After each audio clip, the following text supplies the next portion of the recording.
Wow. I was looking forward to a nice, relaxing week leading up to graduation.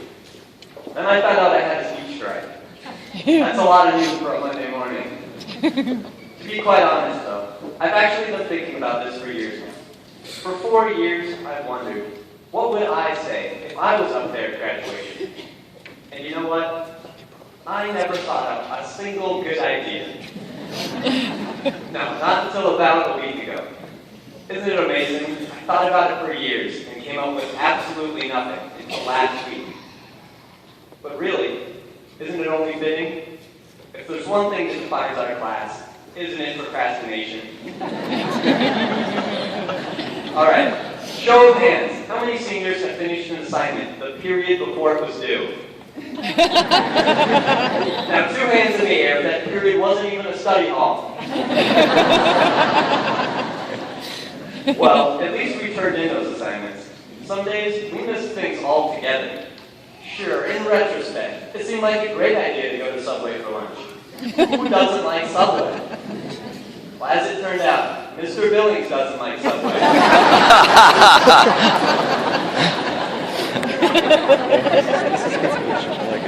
Especially during school. And I think we can agree, nobody likes serving detention. Sure, we've made a few mistakes, but every mistake was a chance to learn something. Today, our class is defined by the lessons we've learned, not the mistakes that led us there. If you don't mind, I'd like to describe those lessons with the words of men much brighter than myself. Vivian Green once said, "Life isn't about waiting for the storm to pass. It's about learning to dance in the rain." It didn't take long for us to realize the homework wasn't going to stop. There would always be another assignment, another test, another speech, and another project. It only makes sense then that we learn how to make even the longest calculus assignment a little more bearable. Mark Twain once said, "Don't allow your schoolwork to interfere with your learning." As a class, we've done an exceptional job of not letting school get in the way of things. There were some weeks when I don't think Omar came to school at all.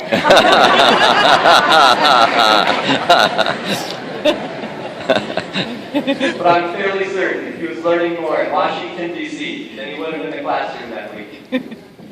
John Wooden once said, "You can't live a perfect day without doing something for someone who will never be able to repay you." We are a class of incredibly caring people, and it never ceases to amaze me. We are lucky enough to have 5 people who have completed over 150 hours of community service, and countless others who did the work but were too lazy to turn in their silver cord hours. Kat Carreno, Jocelyn Jenks, Beth Lynch, Levi Fisher, and Mariah Doherty were the 5 who all gave up their own time to serve in hospitals, homeless shelters, nursing homes, and food pantries to people that will never be able to repay them. Class of 2013, that's something to be proud of.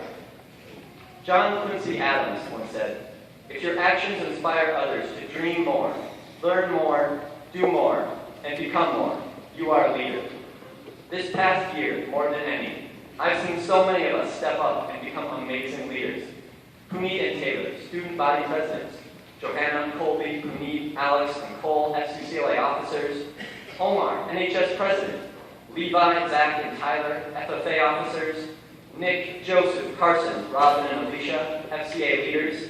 The list goes on. We've grown, and we've inspired others around us to grow too. Dr. Seuss once said, "Don't cry because it's over. Smile because it happened." Senior year has been filled with laughs. Our last games, our last track meets, our last plays, last competitions, and last days. It's always sad to see them go. But in the words of the song Closing Time, every new beginning comes from some other beginning's end. It's been hard, but I think we're figuring out how to smile for the future instead of cry for the past. Yep, that's our class. We've accomplished lots, learned lots, and made some amazing memories. With that in mind, I invite you to look around. Look left, look right, take a good look at the people in this room. We've spent literally thousands of days together here at Gilbert. We've studied together, we've failed tests after regretfully not studying together.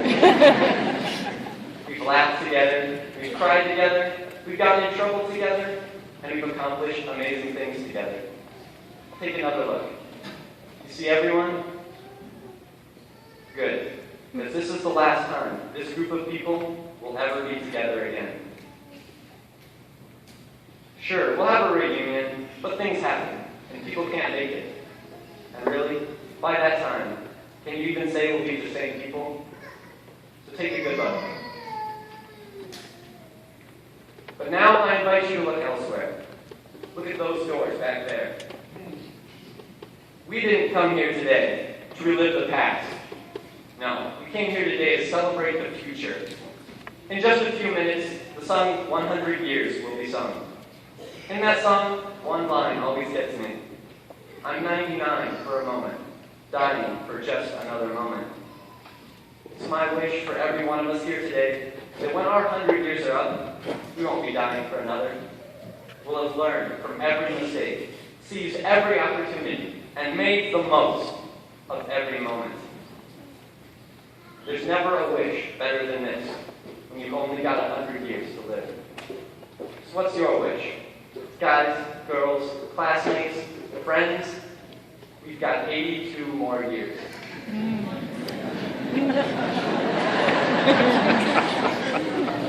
Today, right now, the world is ours.